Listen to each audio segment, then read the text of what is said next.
as we were starting to figure out who was going to be our Lily, a lot of names were thrown around. And at one point, Blake's name came up. And what I found fascinating was looking at the reactions of the various women in the room as we were talking about potential Lilies and seeing how many of them lit up when they heard the name Blake Lively. And for me, it was really important to cast somebody as Lily who was going to be approachable, was going to be likable, and that women could relate to. Something just went down, and honestly, I'm still processing it, but I'm certain Ryan Reynolds and Blake Lively are watching my Instagram right now. So hey Ryan and Blake. On Saturday, I made a post explaining how Vanzen Incorporated, the company they used to access Jen Abel's phone, filed a subpoena against Jones Works using the lawsuit titled Vanzen Incorporated vs. Does 1 to 10 in New York. In that post, I revealed the company wasn't even active, it was delinquent in New York State. Which means when they filed that lawsuit, it's questionable and arguably invalid that they had the legal standing to enter into any kind of binding contract. Seeking relief from the court back in September while not being in good standing should have raised red flags. On top of that, they misled the court by claiming that the company's records were publicly accessible, and that Vanzen's officers and directors could be looked up online via the Secretary of State. I pulled their articles of incorporation myself, which were filed back in 2019, and confirmed that they've never once filed a biennial statement, which is required by law in New York. There were never any updates to who the officers, directors, or shareholders were. The initial filing listed no individuals at all, just a registered agent. Ryan and Blake's names didn't appear anywhere. But then today, out of nowhere, Ryan submitted the biennial statement for the first time ever. It was filed with the New York Secretary of State, and I got a copy of it. The filing was made today, and it lists only one person, Ryan Reynolds, as Chief Executive Officer. Blake's name is completely missing from the document. The registered agent listed is the management firm that handles all of their business affairs. There's not a single line on that filing that ties back to Blake Lively. Number of directors, 2. Number of women directors, 0. Apparently, this company has a board, and not one woman is on it. This update came after I exposed their delinquent status, but also after Ellen Goff informed the judge that Vanzen was associated with Blake Lively. To me, this looks like they're rewriting the past to hide Blake's link to Vanzen. They're shifting the spotlight onto Ryan, who technically isn't a party to the current litigation. If Ryan is declared as Vanzen, then Blake can be shielded from liability. But this move is messy, and it doesn't look good. Now, let's look at what was actually told to the court.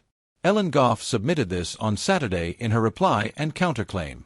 She said that Abel is accusing Stephanie Jones and her firm, Jones Works, of teaming up with non-party Blake Lively and her lawyers to cook up a fake lawsuit for the sole reason of getting access to documents that Jones took from Abel's phone and iCloud without consent. And they did this before discovery even began in the expected legal fight against Justin Baldoni and Wayfarer Studios. Here's where it gets wild. Blake Lively openly admits that the Vanzen case was totally made up. She claims it was created just to get Abel's messages as part of the early investigation before filing her official claims against Wayfarer. Her attorney literally framed the whole Vanzen action as a tool for investigation, not a real lawsuit. So nothing really happened in that lawsuit. The point of Vanzen was to hide identities, specifically Blake's, since she's a public figure. Now Abel is pushing for Vanzen to reveal who actually owns it, asking whether it's run by Blake or her husband Ryan. And now we do know, it's Ryan. There's a subpoena Vanzen served on Jones, and Jones gave back documents in response. But they objected to further information being handed over, saying Vanzen is a third party and shouldn't have to provide documents that are already accessible through the parties involved in the lawsuit. But here's the trap. They're going to say Vanzen is Blake, and to avoid handing anything over, they'll flip and argue that Blake isn't involved, and that Ryan, acting as Vanzen, is separate. It's a bait and switch. Revisionist history. More legal games. But even if Ryan is the head of Vanzen, that makes this all look worse. Because if he filed that lawsuit, not Blake, and claimed people were spreading false info about him, and claimed to have contracts violated by employees under NDA, he had no real connection to either Justin Baldoni or Jen Abel. At best, maybe Sony paid him for marketing, but he didn't have binding agreements with them. So why go after Jen Abel's phone? What's Ryan's actual link to Jen, other than his wife acting in a film directed by Baldoni?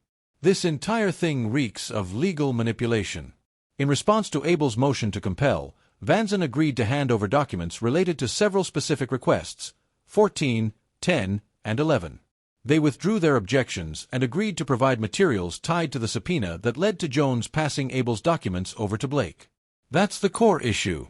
Now, the one remaining fight is over request number 9, and the court is being asked to force Vanzen to produce all communications, including between Jones, Blake, Vanzen, and their attorneys, relating to this fake lawsuit and the subpoena itself. Blake is now asserting the same empty objections that Vanzen used before. They keep pretending these communications aren't relevant. But they absolutely are, especially since the rest of the subpoena materials were already admitted as valid and discoverable. Vanzen never explained why it's still objecting to request number 9 when they already handed over everything else. And they definitely can't claim that Blake gave them those exact communications, because she didn't. There's no way for them to argue that what Abel's asking for is already in the court's hands. It's not. And look, even if you're a third party, you don't get unlimited protection from discovery, especially when, like here, you're closely tied to one of the main parties. In fact, Blake, who supposedly isn't part of this suit, already submitted materials that Vanzen got from Jones through that subpoena. So when Blake handed over documents on Vanzen's behalf, that was basically her acting as Vanzen. There's no separating the two. That's why Abel's legal team is saying that this is nonsense. They're calling out the fact that Blake and Vanzen are one and the same. It's not a stretch. Blake handed over documents Vanzen got. She admitted the Vanzen lawsuit was fake. So now, they're saying Vanzen can't pretend this is too much work or irrelevant.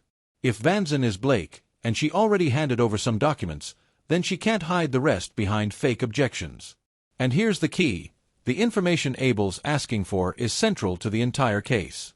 The communications about the Vanzen lawsuit and subpoena go straight to the heart of what Abel is accusing them of, Blake and Jones working together to get stolen data from her phone.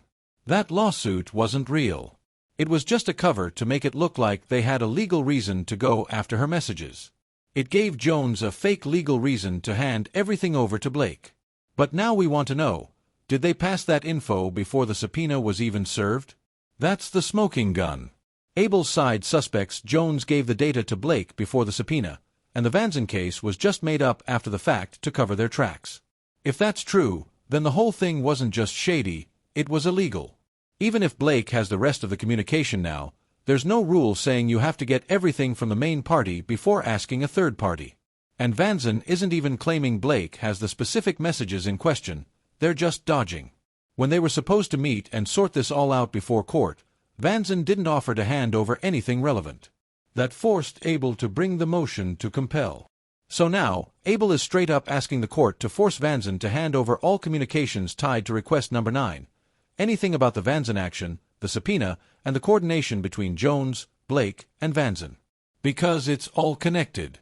Every last bit of it. So here's what happened. When Blake jumped into this case, she told the court she had already received a copy of the subpoena from Vanzen and had the contents from it. That's basically her confirming she is Vanzen. She claimed that Jones Works had sent her the data, although some of it was missing metadata, and some was marked confidential. Still, she told the court she already had the materials, that she got the discovery. She also admitted that the whole Vanzen lawsuit was a sham. Why? Because if the lawsuit had been legitimate, then any real discovery they obtained should have been used in that actual case. And if Vanzen had a valid dispute with Abel or Baldoni, then Baldoni should have been added to that case too. But he wasn't. Why? Because they knew it would expose the truth, that they secretly subpoenaed Jen Abel's phone data without ever notifying Baldoni or Wayfair. They went around the system.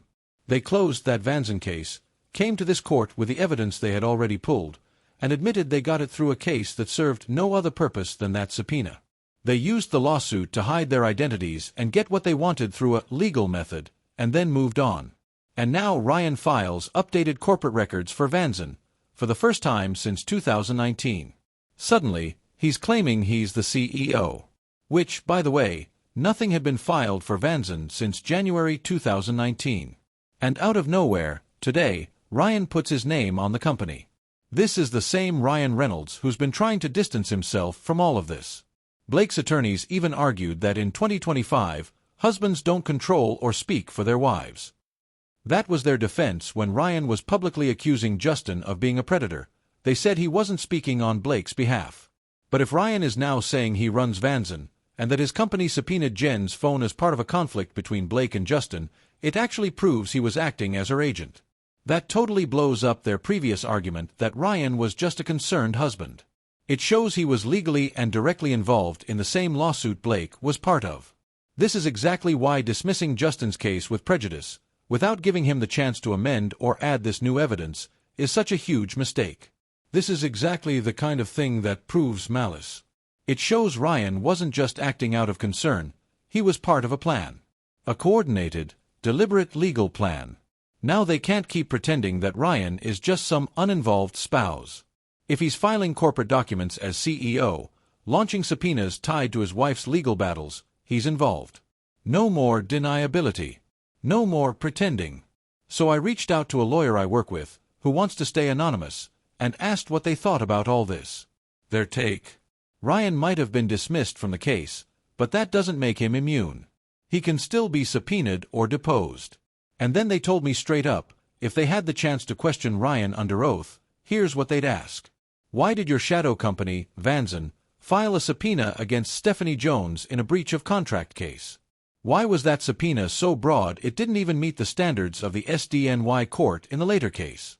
Why were you satisfied with pulling just one phone's worth of data if you were supposedly casting a wide net? And how did your lawyers not realize the metadata was missing? Why did the evidence pulled through your company end up with your wife and the New York Times? That's the heart of it. How do you explain using a shady legal tactic to grab someone's phone data and then pass it off to your wife and the press? Because when it's framed that way, Ryan looks extremely guilty. Like he was the one behind this entire vendetta. And if that's the case, if Ryan was calling the shots and Blake was just the face, it changes everything. It makes Ryan the real puppet master, using Blake as a shield for what looks like his own personal beef with Baldoni or Jen Abel. That's what the lawyer said. This looks like Ryan is more involved than he's admitting. It looks like he was acting on her behalf, not just as a husband, but as a business figure, someone controlling legal actions in secret. That's what makes it malicious. They also said this proves what Wayfair and Abel have been arguing the whole time. Blake and Ryan work as a unit, legally and personally. They coordinate, share counsel, and make legal moves together. There's no real separation between them when it comes to these lawsuits.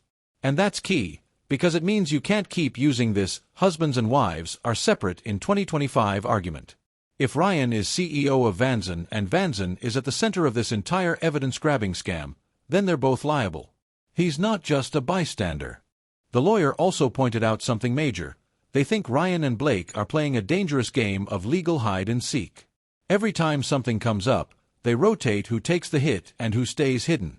When it's convenient, Ryan steps in. When the heat's on, Blake steps back. Then vice versa. It's all to avoid accountability. And they must know, deep in the back of their minds, they're counting on spousal privilege to help them. That under New York law, there are limits to what you can force a spouse to reveal. But here's the twist. Spousal privilege only protects personal communications, not when one spouse is acting as an executive of a business. So when Ryan, as CEO of Vanson, updates business records, files lawsuits, or subpoenas phones, he's not just being Blake's husband, he's being a corporate officer.